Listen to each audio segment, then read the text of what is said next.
Recording by Dale Grothman. It was the awfulest dream in the world, no doubt about it. In fact, it seemed to be the only dream there was. Dream World by R.A. Lafferty. He was a morning type, so it was unusual that he should feel depressed in the morning. He tried to account for it and could not. He was a healthy man, so he ate a healthy breakfast. He was not too depressed for that. And he listened unconsciously to the dark girl with the musical voice. Often she ate at Cahill's in the morning with her girlfriend. Grape juice, pineapple juice, orange juice, apple juice.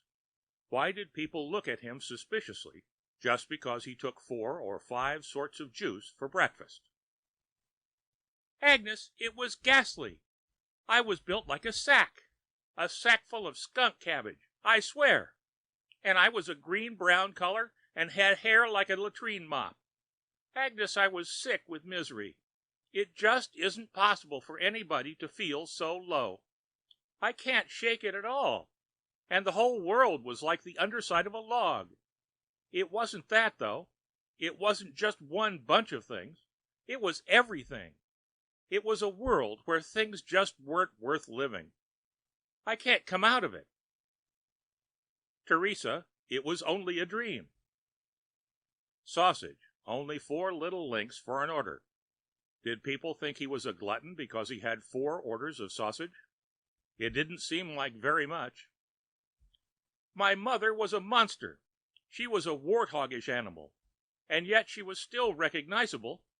How could my mother look like a warthog and still look like my mother? Mama's pretty. Teresa, it was only a dream. Forget it. The stares a man must suffer just to get a dozen pancakes on his plate. What was the matter with people who called 4 pancakes a tall stack? And what was odd about ordering a 1/4 pound of butter? It was better than having 20 of those little pats, each on its coaster. Agnes, we all had eyes that bugged out, and we stank. We were bloated, and all the time it rained, a dirty green rain that smelled like a 4-letter word. Good grief, girl, we had hair all over us, where we weren't warts. And we talked like cracked crows. We had crawlers. I itch just thinking about it. And the dirty parts of the dream I won't even tell you. I never felt so blue in my life. I just don't know how I'll make it through the day. Teresa, doll, how could a dream upset you so much? There wasn't a thing wrong with ordering 3 eggs sunny side up, and 3 over easy, and 3 poached ever so soft, and 6 of them scrambled. What law says a man should have all his eggs fixed alike? Nor was there anything wrong with ordering 5 cups of coffee. That way the girl doesn't have to keep running over with refills. Bascom Swicegood liked to have bacon and waffles after the egg interlude and the early courses. But he was nearly at the end of his breakfast when he jumped up. What did she say? He was surprised at the violence of his own voice. What did who say, Mr. Swicegood? That girl who was just here, that just left with the other girl. That was Teresa, and the other girl was Agnes. Or else that was Agnes and the other girl was Teresa. It depends on which girl you mean. I don't know what either of them said. Bascom ran out into the street. Girl, the girl who said it rained dirty green all the time. What's your name? My name is Teresa. You've met me 4 times. Every morning you look like you never saw me before. I'm Agnes, said Agnes. What do you mean it rained dirty green all the time? Tell me about it. I will not, Mr. Swicegood. I was just telling a dream I had to Agnes. It isn't any of your business. Well, I have to hear all of it. Tell me everything you dreamed. I will not. It was a dirty dream. It isn't any of your business. And if you weren't a friend of my Uncle Ed Kelly, I'd call a policeman for your bothering me. Did you have things like rats in your stomach to digest for you? Did they? Oh, how did you know? Get away from me! I will call a policeman! Mr. McCarty, this man is annoying me!" "The devil he is, Miss Ananias. Old Bascomb just doesn't have it in him any more. There's no more harm in him than a lamp post." "Did the lamp posts have hair on them, Miss Teresa? Did they pant and swell and smell green?" "Oh, you couldn't know, you awful man!" "I'm Agnes," said Agnes, but Teresa dragged Agnes away with her. "What is the lamp post jag, Bascomb?" asked Officer Mossback McCarty. "Ah, I know what it was like to be in hell, Mossback. I dreamed of it last night." "And well you should, a man who neglects his Easter duty year after year. But the lamp post jag? If it concerns anything on my beat, I have to know about it." "It seems that I had the same depressing dream as the young lady, identical in every detail." Not knowing what dreams are, and we do not know, we should not find it strange that two people might have the same dream. There may not be enough of them to go around, and most dreams are forgotten in the morning. Bascomb Swicegood had forgotten his dismal dream. He could not account for his state of depression until he heard Teresa Ananias telling pieces of her own dream to Agnes Schoenapfeld. Even then it came back to him slowly at first, but afterwards with a rush. The oddity wasn't that two people should have the same dream, but that they should discover the coincidence. What with the thousands of people running around, and most of the dreams forgotten. Yet, if it were a coincidence, it was a multiplex one. On the night when it was first made manifest, it must have been dreamed by quite a number of people in one medium-large city. There was a small piece in the afternoon paper. One doctor had 5 different worried patients who had had dreams of rats in their stomach and hair growing on the inside of their mouths. It was the first publication of the shared dream phenomenon. The squid did not mention the foul green rain background, but later investigation uncovered that this and other details were common to the dreams. But it was a reporter named Willie Wagner who really put the town on the map. Until he did the job, the incidents and notices had been isolated. Dr. Jerome Judas had been putting together some notes on the green rain syndrome. Dr. Florence Appian had been working up his evidence on the surex ventriculus trauma. And Professor Gideon Greathouse had come to some learned conclusions on the meaning of the warts. But it was Willie Wagner who went to the people for it, and then gave his conclusions back to the people.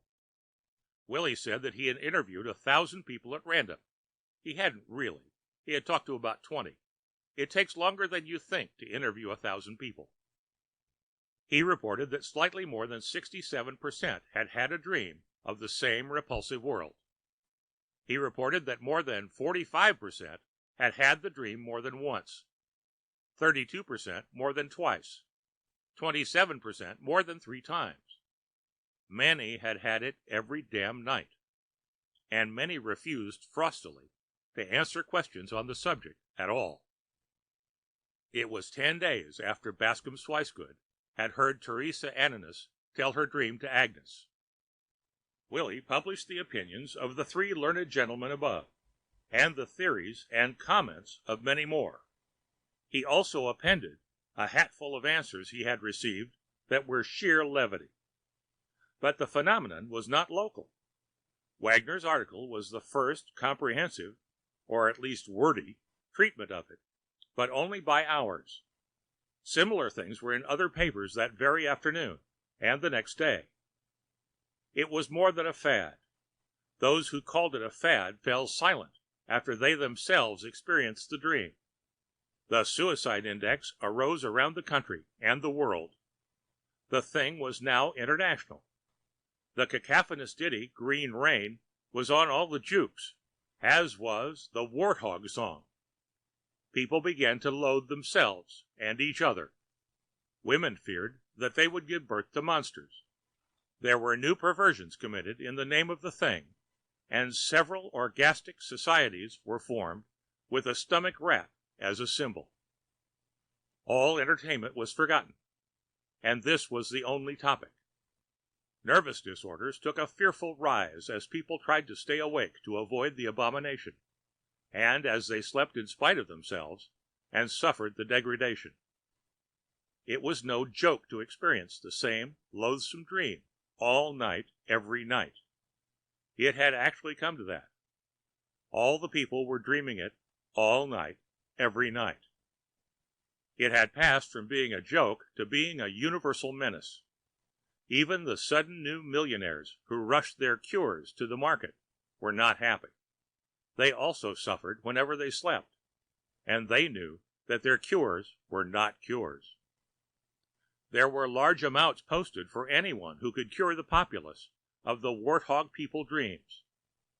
There was a presidential edict and a dictator decree, and military teams attacked the thing as if it were a military problem, but they were not able to subdue it.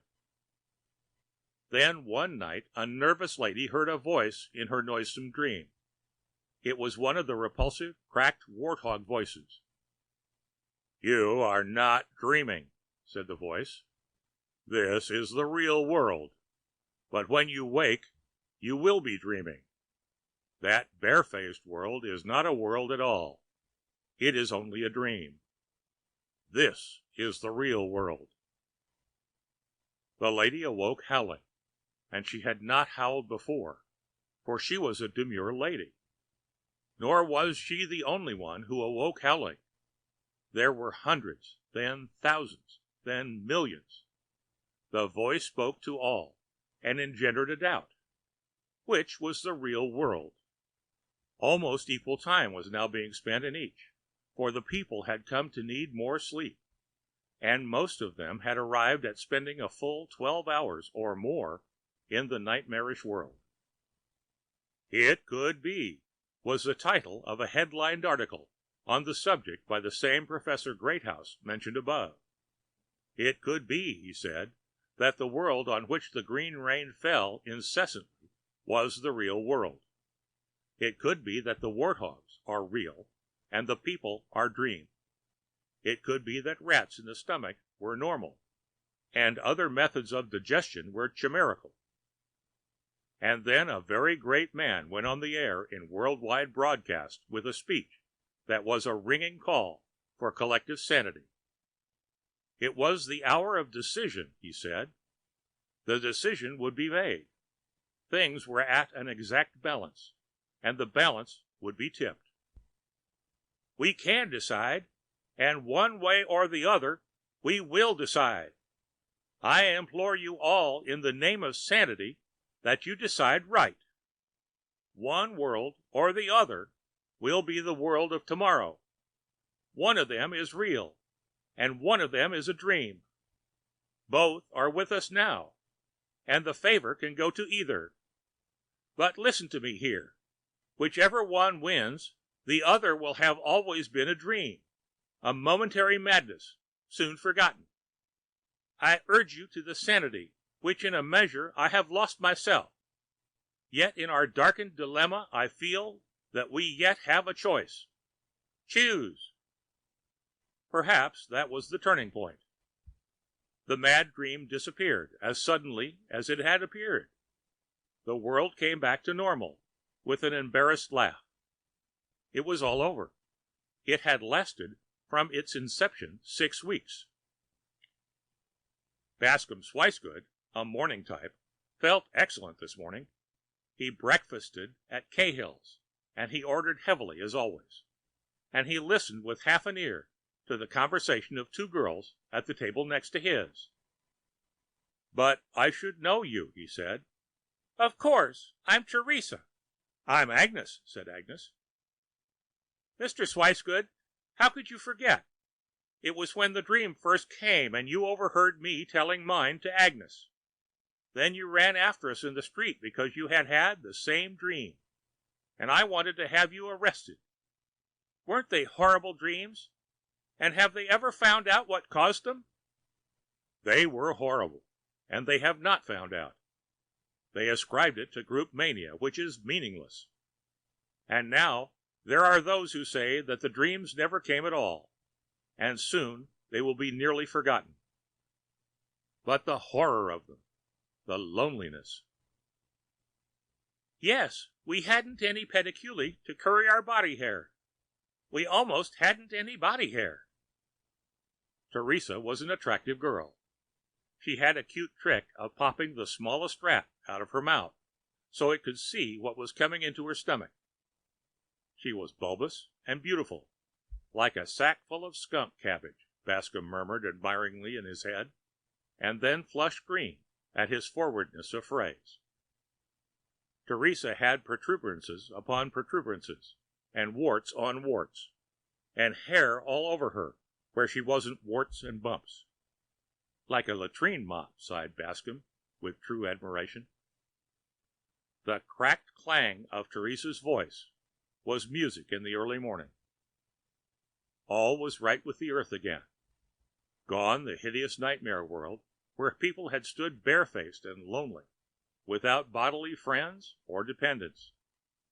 Gone that ghastly world of sick blue sky and the near absence of entrancing odor. Bascom attacked manfully his plate of prime carrion, and outside the pungent green rain fell incessantly. End of Dream World by R. A. Lafferty.